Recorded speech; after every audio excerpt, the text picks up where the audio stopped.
오늘은 우리는 교회입니다. 92번째 시간으로 사도행전 25장 9절부터 12절까지 말씀을 통해서 하나님이 길을 내신다, 하나님이 길을 내신다라는 제목으로 말씀을 나누겠습니다. 혹시 세렌디피티라고 하는 말을 들어보셨습니까? 영화 제목이기도 한데요. 이 세렌디피티라고 하는 말은 의도치 않거나 우연히 얻은 좋은 경험이나 성과를 말합니다. 세렌디피티라고 하는 책도 있습니다.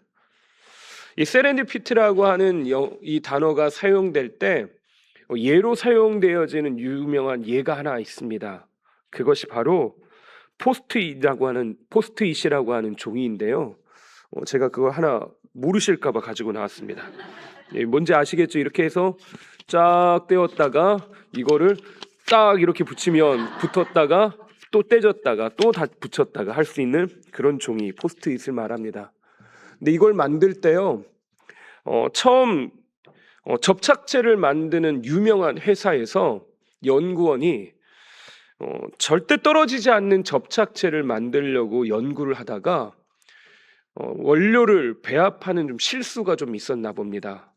그러다 보니까 절대 떨어지지 않는 접착제를 만들어야 되는데 잘 떨어지는 접착제를 만들어 버린 겁니다. 그래서 이걸 어떻게 하나 하다가 후에 이것을 가지고 무엇을 만들었냐?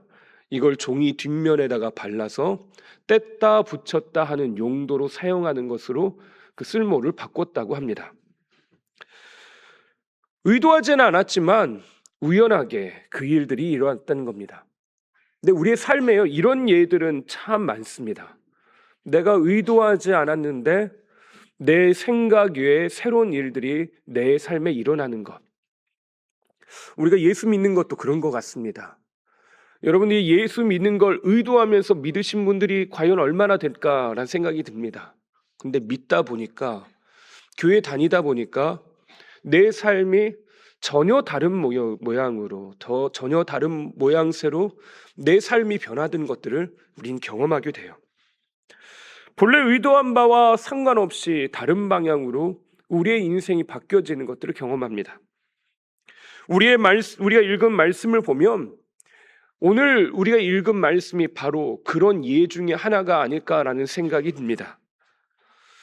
말씀 속에 등장하는 우리가 지지난주부터 살펴봤던 유명한 그 지도자들, 베스도 총독과 대제사장 유대인들이라고 하는 이 사람들은 자신이 가지고 있는 권력들로 자신의 유리한 방향대로 세상을 쥐락펴락하고 싶은 것들이 이 사람들의 마음입니다. 베스도 총독은 유대인의 마음을 얻고자 그 총독의 지위를 공고하게 하고 싶었습니다. 그래서 대제사장과 유대인들과 함께 눈의 가시였던 바울을 제거하기로 모의를 하죠. 예루살렘에 가서 그들과 이야기를 합니다.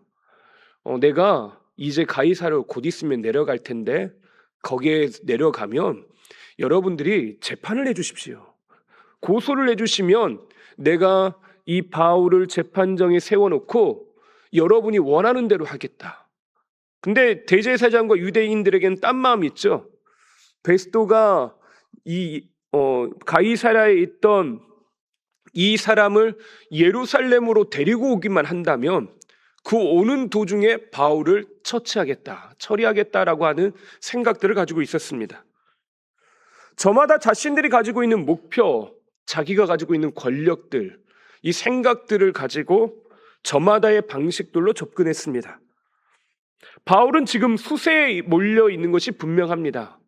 아무런 문제가 없다는 판결을 받고 천부장과 백부장이 결국에는 총독에게 데려갔는데, 내가 이 사람이 로마 사람입니다라고 하는 말을 듣고 어찌할 수 없어서 데리고 왔는데 바울은 그때 풀려날 것이라고 예상을 했는지 모르겠습니다. 심지어 벨리스 총독 때는 이 바울의 이야기를 귀담아 듣는 걸 보면서 내가 조금 더 나은 현실이 좀 놓여 있을까라는 생각도 했을지 모르겠습니다. 근데 바울은 수세에 몰리더니 끝까지 몰아세우 붙이는 사람들로 인하여 결국 이제 어쩌면 인생의 끝자락에 놓여 있는 게 보입니다. 조용히 가는 도중에 길가에서 사라질 운명, 어떻게 될지 모르는 그런 운명에 놓여 있는 것이 바울의 지금 인생입니다. 나는 아무 잘못이 없어요. 나에게 아무 문제가 없어요. 아무리 항변해도 사람들이 결코 듣지 않습니다. 사람들이 내 말에 귀를 기울여 주지 않아요. 나 억울해요. 내가 정말로 잘못한 게 하나도 없어요. 라고 말을 해도 사람들은 전혀 듣지를 않습니다. 이 수세에 몰려있을 때 베스도가 묻습니다.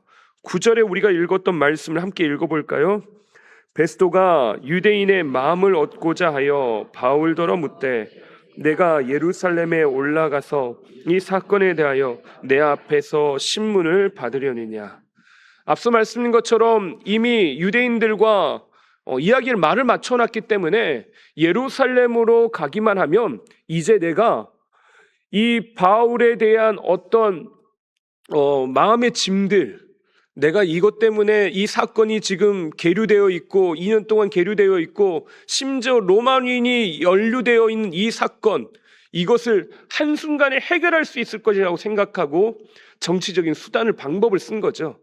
예루살렘에 가서 재판을 받겠냐. 근데 여기에 분명한 건 유대인의 환심을 사기 위해서 그랬다라고 말하고 있습니다. 바울이 재판을 받는다면 유대인이 계획한 대로 결국엔 이 문제가 해결될 수 있을 것이라고 생각한 겁니다. 근데 이걸 쉬운 성경에서 번역을 이렇게 해놨습니다. 쉬운 성경 번역으로 우리 다시 한번 읽어보겠습니다. 그러나 베스도가 유대인의 환심을 사려고 바울에게 물었습니다. 그대는 예루살렘으로 올라가서 이 여러 가지 고소 문제에 대해 내 앞에서 재판받기를 원하는가? 이 여러 가지 고소 문제에 대해 누구 앞에서 재판받기를 원한다고요? 내 앞에서. 지금 판단자가 베스도가 되는 겁니다. 베스도 앞에서 판단을 받겠냐라고 물었습니다. 바울은 그러면 뭐라고 대답했을까요? 이것에 대해서도 10절과 11절 말씀을 쉬운 성경으로 한번 읽어보겠습니다. 바울이 말했습니다. 나는 지금 황제의 법정에 서 있습니다. 나는 이곳에서 재판을 받아야 합니다. 각하께서 혹 내게 잘못한 일이 있어 법에 따라 사형을 당해야 한다면 죽음을 피할 생각은 없습니다. 나는 로마 황제에게 상소하겠습니다. 지금 가이사랴에서 예루살렘으로 이동해서 예루살렘에서 내 앞에서 재판을 받겠냐라고 말했더니 바울이 거절을 했습니다. 왜 거절을 했냐? 지금 나는 로마 황제의 재판장에서 재판을 받고 있기 때문에 여기서 재판을 종결짓고 싶다고 하는 겁니다. 예루살렘에서 재판을 받는다는 건 로마 지금 총독에게 재판을 받는 게 아니라 유대인에게 재판받는 건 너무 당연하다는 거죠. 예루살렘에서 재판받으시겠습니까? 했더니 아니오라고 대답했습니다. 나는 가이사에게 상소하겠노라 라고 황제에게 상소를 합니다. 결국 여기에서 이 짧은 몇 마디, 지금 베스도와 바울 사이에서 나눴던 이 짧은 몇 마디가요, 바울을 전혀 새로운 길로 인도하게 됩니다. 바울은 가이사랴에 구류되어 있습니다. 그때 이제 이 사건이 앞으로 어떻게 진행될지 정확하게 알 수 없는 상황에 놓여 있을 때 하나님께서 길을 열기 시작하셔요. 12절 말씀을 쉬운 성경으로 한번 읽어보겠습니다. 베스도는 이 문제를 두고 배심원들과 상의한 뒤에 상소했으니 황제에게 가게 될 것이요 라고 선포했습니다. 로마 시민은 황제에게 상소할 권한을 가지고 있습니다. 그래서 이 이야기를 듣고 베스도는 더 이상 어찌할 수 없는 지경에 빠진 겁니다. 자기가 판단하고 자기가 판단을 내리고 자기가 결정할 수가 없는 거예요. 당연히 황제에게 상소하러 로마로 이송해야 되는 자기의 책임이 주어진 겁니다. 황제에게 가게 될 것이요. 지금까지는 누구에게 가야 되는 겁니까? 대제사장과 유대인에게 가야 됩니다. 베스도 앞에 서서 재판을 받아야 돼요. 근데 이 길이, 방향이 여기서 완전히 뒤바뀌게 됩니다. 예루살렘으로 가야 되는데 나는 이제 로마로 향하게 된다는 겁니다. 바울의 로마 여행이 결정되는 이 순간 여기에서 놀라운 일이 이제 벌어지게 되죠. 바울의 이야기가 여기서 끝을 맺어야 되는데 로마의 교통로와 로마의 언어를 통해서 온 세계에 복음이 전파되어지는 시작점이 바로 여기서부터 이루어지게 되는 겁니다. 로마 전역에 이 기독교가 국교화되고 모든 전역 로마의 통치 범위가 머무는 곳에 예수 그리스도의 복음이 전해지는 일이 어디서부터 시작되었냐? 바로 이 짧은 말 한마디에서 시작됩니다. 황제에게 가게 될 것이요. 이 한마디가 이걸 결정했다는 것이죠. 베스도는 아마도 자신이 내린 결정이 어떤 것인지 전혀 이해하지 못했을 것입니다. 단순히 이 항소하고 있는 이 바울의 이야기를 전하여서 듣고 그거에 대해서 판단해 줬다고만 생각했을지 모릅니다. 근데 하나님은요, 대제사장들과 유대인이 꾸민 생각들, 베스도가 자기가 정치적 판단을 했던 이 모든 것들을 하나님께서는 다 보고 들으시고 아시고 어떻게 바꾸셨냐? 이것을 하나님의 구원의 계획들로 바꾸어 내셨다는 것입니다. 이게 너무나도 중요한 본질입니다. 하나님은 하나님의 나라를 이루기 위해 온 땅, 온 우주에 임하게 하는 그 복음의 통로로 황제에게 가게 될 것이요. 이 말 한마디를 하나님의 길을 여는데 사용하셨다는 것입니다. 세상은 오히려 하나님이 하신 일을 문을 닫고 막으려고 하고 더 이상 하나님이 어떠한 일도 할 수 없는 것처럼 막아서려고 하는데 오히려 하나님은 문을 여시고 그 지경을 확장시키시더라는 것이죠. 마귀와 세상은 자신의 권력과 이권을 위해서 이 땅에서 비참한 죽음과 함께 예수님을 철저하게 사라지게 만들려고 했습니다. 결국 그들은 어떻게 했습니까? 예수님을 십자가에 달려 죽게 만들었죠. 그럼 여러분, 마귀와 세상이 원하는 것처럼 예수님이 십자가에 달려 저주받고 죽었으니까 예수님이 실패하신 겁니까? 그걸로 다 끝난 건가요? 예수님의 이야기가 더 이상 소문이 퍼지지 않도록 커다란 돌로 임봉하고 거기에 예수님을 가뒀습니다. 그러면 더 이상 이것이 아무런 능력이 없게 됩니까? 소용이 없게 되나요? 하나님의 꿈과 비전, 구원의 계획은 그 순간 물거품이 됐습니까? 절대로 아니다는 거죠. 결코 그런 일은 일어날 수 없다는 겁니다. 오히려요, 하나님은 그들이 행하였던 그 일들, 그들의 그 야욕들을 어떻게 바꾸셨냐? 오히려 예수님의 십자가 죽음, 사람들은 저주받았다고, 사람들은 내 뜻대로 됐다고 그렇게 박수치고 있었을지 모르는 그 순간을 오히려 우리가 당해야 될 영원한 죽음을 짊어지시고 대속하시는 대속의 사건, 구원의 사건으로 오히려 뒤바꾸셨다는 것입니다. 이게 하나님의 하시는 일의 방식이라는 것입니다. 가룟 유다가 예수님을 팔았습니다. 배반을 했어요. 그러면 예수님은 배반받았으니까, 버림받았으니까 끝나야 될 것처럼 보입니다. 근데 오히려 주님은 그 배반을 사건을 오히려 역전시키셔서 구원의 사건들로 바꾸시더라는 것입니다. 하나님의 비전, 하나님의 꿈이라는 건요, 나의 일들, 나의 모든 순간들이 맡기고 하나님의 더 이상 아무것도 할 수 없는 것처럼 보이는 그 순간에도 하나님은 일하시고 역사하고 계시더라는 거죠. 우리가 잘 알고 있는 세례 요한이 있습니다. 어제 새벽에 우리 남자분들과 함께 말씀을 나누고 기도하는 시간을 가졌는데, 우리 세례 요한은 어떤 사람입니까? 그 앞에 세례자가 붙는 건 예수님께 세례를 베풀었기 때문에 세례 요한이라고 부르죠. 그만큼 중요한 인물입니다.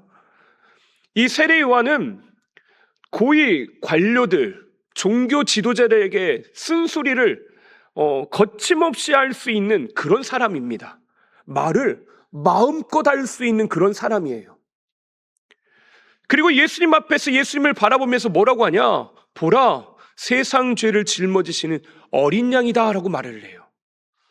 그 어린 양 때문에 우리를 구원받는다고 이야기를 하죠. 세례 요한은 내가 주님의 신들매, 신발끈도 내가 감당할 수 없는 사람입니다. 나는 그렇게 작고 아무것도 아닌 존재입니다 라고 말해요. 그런데 마태복음 11장에 보니까 굉장히 낯선 세례 요한이 등장을 합니다. 세례 요한이 질문을 해요. 정말로 예수님이 약속하신 메시아가 맞습니까? 진짜로 예수님이 일하고 계시는 건 맞습니까? 정말로 구원의 계획을 우리에게 이루시는 게 맞아요? 왜 그렇습니까? 내 현실을 보니까 하나님이 전혀 일하고 계시는 것 같지 않아요. 사방군데가 막혀 있는 것 같습니다. 아니, 예수께서 계시면 내 일이, 내 길이 조금 더 얼려지고 뭔가 좀 변화도 있고 내 삶이 조금 더 나아지고 조금 더 편안해져야 될 것 같은데 자꾸 어려움들이 찾아와요. 왜 그럽니까? 예수 믿는데 왜 그래요? 예수님이 정말로 나에게는 일하시는 게 맞습니까? 세례 요한마저도 이 내적 갈등 앞에서 질문을 던지더라는 거예요. 진짜 맞습니까? 진짜 그러시는 거예요? 그때 예수님께서 대답하십니다. 너가 모르고 인지하지 못하는 그때도 눈먼 자가 눈을 뜨고 나병에 걸렸던 사람이 낫고 하나님의 일들, 하나님의 행하시는 일들은, 구원의 계획들은 내가 인지하든 인지하지 못하든, 내가 그것을 알고 있든 알고 있지 못하든, 내가 보고 있든 보고 있지 못하든 간에 그 일들은 이루어지고 있다는 것입니다. 우리가 잘 알고 있는 요셉이 있어요. 요셉은 꿈의 사람이라고 하는 별명이 있죠. 밭에서 곡식단을 묶었는데 요셉의 단이 일어섰더니 형들의 단이 둘러 절합니다. 해와 달과 별이 요셉에게 절을 합니다. 요셉은 신나서 형들에게, 부모에게 이야기하죠. 그걸 들으니까 형들이 짜증이 지대로 났습니다. 제가 봐도요, 이 말씀을 읽을 때마다 요셉이 정말로 철이 없습니다. 정말 죄송한 표현입니다. 말을 해도요, 그렇게 하면 안 되죠. 예. 하나님께서 그냥 나 높여주셨더라, 그냥 이렇게만 이야기하고 마음속에 그것이 어떤 뜻인지 마음에 품었더라 해도요, 성경이 더 은혜롭게 우리가 읽었을 거예요. 근데 그걸로 가서요, 형들이 나한테 절하던데 하며 이야기하더라는 거예요. 얼마나 짜증났겠습니까? 안 그래도요, 아빠가 나 편애하는데, 저 요셉만 편애하고 있는데, 지금 안 그래도 미움털 박혀있는 요셉이요, 가서 그런 이야기 하는데 누가 기분 좋겠습니까? 저만 짜증난 게 아니라 형들도 짜증나서요, 정말로 죽이고 싶은 마음이 들어서 결국 요셉이 어려움을 당합니다. 근데 왜 요셉이 꾸었던 그 꿈이 왜 위대한 것입니까? 왜 그럴까요? 저는 아무리 봐도요, 이 꿈은 요셉이 꾼 게 아니에요. 하나님이 그냥 꿈속에 보여주신 거지, 내가 머릿속에 내가 이런 꿈을 꿔야 되겠다 하고 여러분 꾼 겁니까? 예, 그런 걸 보고 개꿈이라고 부르는 거예요. 내가 꿔야 되겠다 생각하고 내 머릿속에 떠오르는 걸 보고 개꿈이라고 부릅니다. 내가 꾸겠다고 꾼 꿈 아니에요. 그렇죠? 하나님이 보여주셨어요. 요셉이 그러면 대단한 사람이어서 이 꿈을 꾼 겁니까? 여러분 어떻게 생각하세요? 물론 아버지에게 편애를 받았죠. 그건 사실입니다. 하지만 요셉이 다른 형제들보다 더 뛰어나고 훌륭한 능력을 가지고 있더라라고 성경은 이야기하지 않습니다. 이 꿈이 대단한 건요, 하나님께서 보여주신 그 꿈을요, 요셉을 바꾸어서라도, 요셉의 고난을 당하고 어려운 당한 상한 순간 속에서도 하나님은 그 꿈을 중단하신 적이 없다라는 것입니다. 그게 이 꿈의 위대한 점인 겁니다. 하나님은 하나님의 계획을 세우시고 하나님의 꿈을 꾸십니다. 베스도가 정치적 판단을 하면서 주판안을 튕깁니다. 대제사장과 유대인들은 눈엣가시를 제거하려고 혈안이 되어 있습니다. 사람들은 이것들을 첩첩산중으로 막아서고 하나님이 이루실 일들을 막고자 하는 마음에 그런 동기들이 있어요. 그러면 그게 막혔습니까? 그러면 그들이 원하는 대로 되는 거예요? 하나님은 하나님의 꿈과 비전, 하나님의 계획들을 중단 없이 하나님은 이루십니다. 하나님은 그 일들을 이루어가시는 분이라는 것입니다. 사면 초과의 상태에 있는 우리, 문이 닫히고 삶이 멈춰 있는 것 같은 그런 상황, 그 상황 가운데 하나님은 일하고 계시더라는 것입니다. 하나님은 여전히 살아계시고 여전히 일하고 계십니다. 우리가 본성적으로 잘못된 습관이 우리에게 인생에 드러날 때가 있어요. 그 중에 하나가 뭐냐면 상황을 보면서 하나님을 평가하려고 한다는 것입니다. 하나님이 나를 시험하는 게 아니라 내가 하나님을 시험한다는 거예요. 여러분 질문 하나 해보겠습니다. 하나님이 여러분에게 찾아와 오셔서 여러분을 1대1로 만나주시면서 여러분에게 말씀하십니다. 놀라운 장면이죠. 하나님이 나에게 딱 나타나셔서요, 큰 용사여 일어나라, 내가 너로 승리하게 하겠다. 그럼 여러분 뭐라고 하시겠습니까? 할 말이 없으신가 봐요. 내가 직장 문제 때문에 고민을 앓고 있습니다. 머릿속이 막 골치 아파요. 근데 하나님이요 딱 나에게 나타나서 대영아 걱정하지 마라, 내가 너에게 힘과 능력을 더하겠다. 아멘이 나오시죠? 아멘이 나와야 정상입니다. 그렇죠? 근데요 기드온에게 하나님이 찾아가셔서 사사기 6장 12절에 이렇게 말씀하십니다. 우리 함께 좀 읽어볼까요? 사사기 6장 12절입니다. 여호와의 사자가 기드온에게 나타나 이르되 큰 용사여 여호와께서 너와 함께 계시도다 하매. 뭐라고 대답해야 된다고 그러면? 아멘이라고 대답해야 됩니다. 여러분 아멘이라고 대답하시기 바랍니다. 아멘, 아멘이라고 대답하셔야 합니다. 근데 기드온은 뭐라고 대답했을까요? 기드온이요 끌끌 혀를 찹니다. 하나님 진짜 현실 감각 없으시다. 하나님이 세상을 몰라도 너무 모르셔. 요즘 기업 환경이 얼마나 어려운지 아시냐고. 요즘 우리 여수산단이 참 어렵죠. 국제 정세를 하나님이 몰라서 너무 모르신다고. 꼭 인터넷 들어가서 뉴스 좀 보시라고 말을 해야 됩니다. 근데 그 이야기를요 기드온이 자신의 입장에서 이야기를 합니다. 기드온은 하나님께서 너와 함께 하신다라고 말하니까 뭐라고 하냐면 지금 미디안 사람들에게 들켜서 추수할 곡식을 빼앗길까 봐 좁은 포도주 틀에서 타작하고 밀을 타작하고 있습니다. 그런 상황에 하나님이 너와 함께 하신다라고 했더니 뭐라고 들리냐면요 하나님이 그냥 해본 소리, 하나님은 맨날 좋은 소리만 많이 하셔. 좋은 소리만 하시는데 좋은 소리가 나에게 아무 능력도 없는 그냥 해본 소리, 듣기 좋은 소리로 하시는 것처럼 들리더라는 겁니다. 듣기 좋은 소리. 내가 하나님이 권사님과 함께 하셔요. 알죠? 좋은 소리인 거 다 알고 있어요. 그런데 진짜 그렇냐는 거예요. 내가 아파 질병에 걸려 있는데 하나님께서 나와 함께 하신다라고 하는 이 소리가 좋은 소리가 아니라 진짜 나에게 믿음으로 작용하고 있냐라고 하는 것이 문제라는 겁니다. 여러분, 다시 한번 말씀드립니다. 큰 용사여 너와 함께 하시도다 하면 아멘이라고 고백하시기 바랍니다. 진실로 그렇게 되기를 원합니다. 진실로 그렇게 되는 줄 믿습니다. 우리 그걸 고백해야 되는 사람입니다. 그런데 기도는 뭐라고 하냐면요, 하나님 뻥치지 마세요 그랬습니다. 지금 앞에 있는 13절을 쉬운 성경 번역을 보면 이런 내용입니다. 여호와께서 우리와 함께 계시다면 왜 이토록 많은 괴로움을 겪어야 합니까?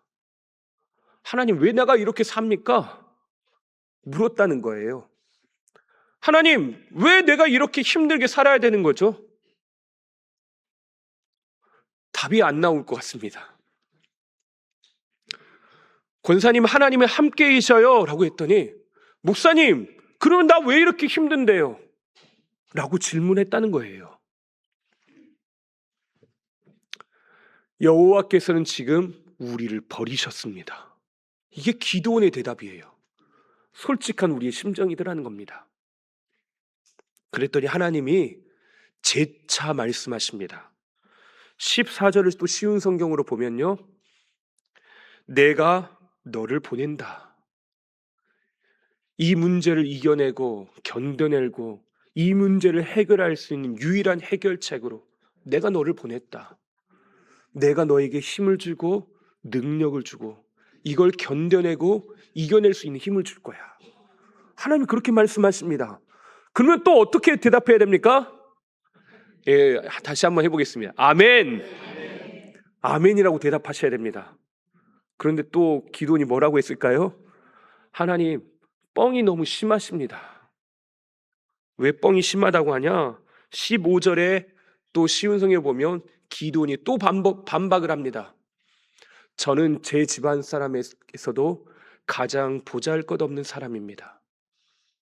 하나님 저를 몰라서 그러시는가 본데, 하나님 제가 이거 할 수 있는 능력이 있다고 생각하시는 거 맞아요?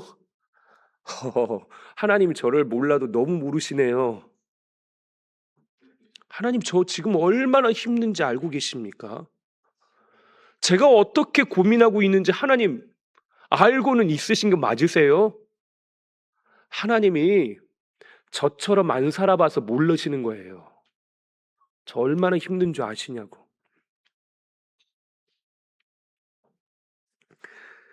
이 이야기를 하니까 또 하나님이 가만히 있으실까요? 또 하나님이 또 기도를 설득하십니다. 아니 그러면 저 같으면요 됐다 이놈아 할 것 같습니다. 근데 하나님이요 또 기도원에게 말씀하십니다. 16절입니다. 대단하십니다. 하나님이 내가 너와 함께 할 것이다. 아멘이 돼야 됩니다. 그렇죠? 우리 다시 한번 하나님이 이렇게 말씀하시면 뭐라고 한다고요? 아멘이라고 대답해야 합니다. 너는 마치 단 한 사람하고만 싸우는 것처럼 미디안 군대와 싸울 것이다. 실제로 그런 일이 벌어집니다. 수많은 미디안 군대하고 기드온의 몇 명과 싸웠습니까? 300명의 용사와 싸웁니다. 하나님은 실제로 그렇게 하실 수 있는 분입니다. 지금 이 공수표 날리는 게 아니에요. 하나님 그렇게 하시겠다는 거예요. 그런데 기드온이 또 어떻게 합니까? 그러면 17절입니다. 증거를 내놓으세요. 증거를 주십시오 라고 말합니다. 근데 이게 우리 모습입니다. 현실적으로 우리가 그래요. 하나님은 우리에게요 정말로 하나님이 때로는 잔소리 하시는 것 같아요. 이렇게 많이 말씀하십니다. 우리에게 이렇게 써놓고요 어디나 펼쳐도 하나님이 내가 너를 이끌고 내가 너를 도왔고 내가 너와 함께하고 내가 너를 구원하고 내가 너를 사랑하고 이걸 끊임없이 말씀하시는데요 여기에 있는 대부분의 사람들의 반응이 뭐냐? 진짜 맞아요? 아닌 것 같은데, 딴 게 나에게 힘을 줄 것 같은데, 다른 게 날 도와줄 수 있을 것 같은데 자꾸 이 문제 가지고 넘어집니다. 하나님은 아니라는 것입니다. 내가 모르고 있는 그때, 내가 인지하지 못하고 있는 그때도 하나님은 하나님의 일을 행하고 계셔요. 하나님은 오늘 나의 삶 가운데도 일하고 계십니다. 내가 힘겨워서 눈물 흘리고 있을 그때 하나님은 하나님의 일을 중단해 주셨습니까? 하나님이 휴가 떠나셨나요? 하나님께서 이제 내가 더 이상 일을 못 해먹겠다고 하나님께서 파업을 하셨습니까? 아니요. 하나님은 주무시지도 졸지도 않으시는 하나님이시랍니다. 하나님은 우리에게 머리카락도 세신 바 되시고 우리를 아신 바 되시는 분이랍니다. 그 하나님께서 우리와 함께 하시며 우리 길을 인도하시고 당신의 꿈과 비전을 이루십니다. 우리가 오해하고 있는 것 중에 하나가요, 교회가 세상의 어떤 집단들과 다르다라고 인지하는 겁니다. 세상의 단체나 회사는 매우 목적지향적이고 목표지향적입니다. 기업의 이윤을 남기기 위해서 철저하게 일하는 집단이 기업이죠. 교회 공동체는 조금 달라서 어떤 목표보다도 화합이 더 중요하다고 생각을 합니다. 그래서 어제 우리 청년 젊은이 공동체 수련회를 하면서 이야기 나누다가 저도 이 부분에 대해서 같이 이야기하면서 공감을 얻었던 것들이 하나가 있습니다. 많은 분들이 오해하고 있는 것들이 바로 이 부분이에요. 이 세상에 여러분 교회만큼 목적지향적이고 목표지향적인 공동체가 없습니다. 여러분 이거 제대로 기억하시고 제대로 이해하셔야 됩니다. 목표지향적이고 목적지향적입니다. 교회가. 목사님, 교회는 사랑하고 위로하고 그런 곳 아닌가요? 라고 생각하실 수 있습니다. 맞아요. 맞습니다. 근데 그건요, 하나님의 목적을 이루기 위해서 하는 것입니다. 하나님께서 교회를 가지고 계신 목적과 목표가 뭔지 아십니까?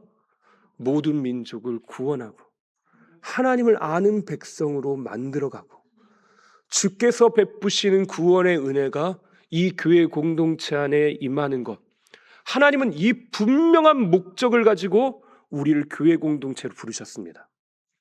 이 목표는요, 이 목적은 단 한 번도 바뀐 적이 없습니다.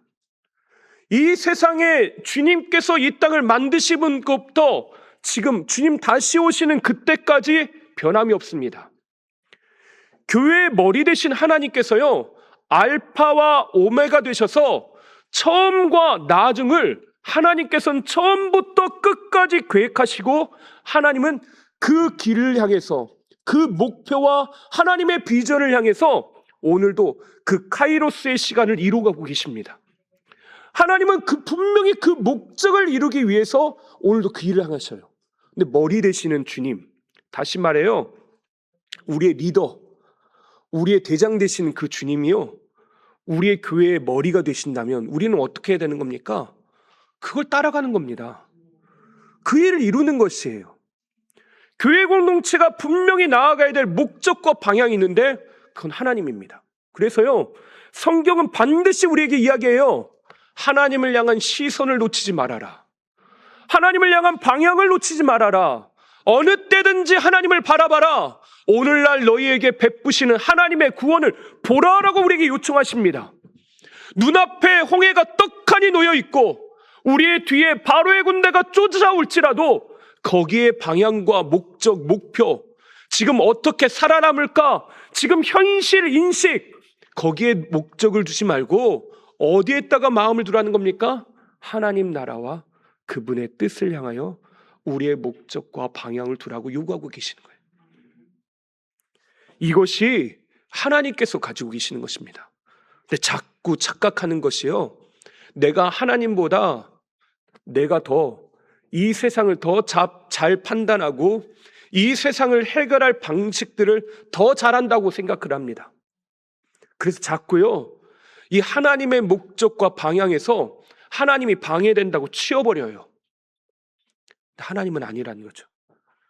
주님께서 함께 하시는 그 길에만 우리가 온전한 길을 갈 수 있다고 말씀하고 계십니다. 사방 군대가 막혔어요. 많은 사람들이 사방 군대가 막히면 더 이상 아무것도 할 수 없다고 판단합니다. 끝났다. 막다른 골목에 서면 더 이상 길이 없다라고 합니다. 근데 그때마다 하나님은 어딜 향하게 하신다고요? 위로 향하게 하십니다. 하나님을 바라보게 하셔요.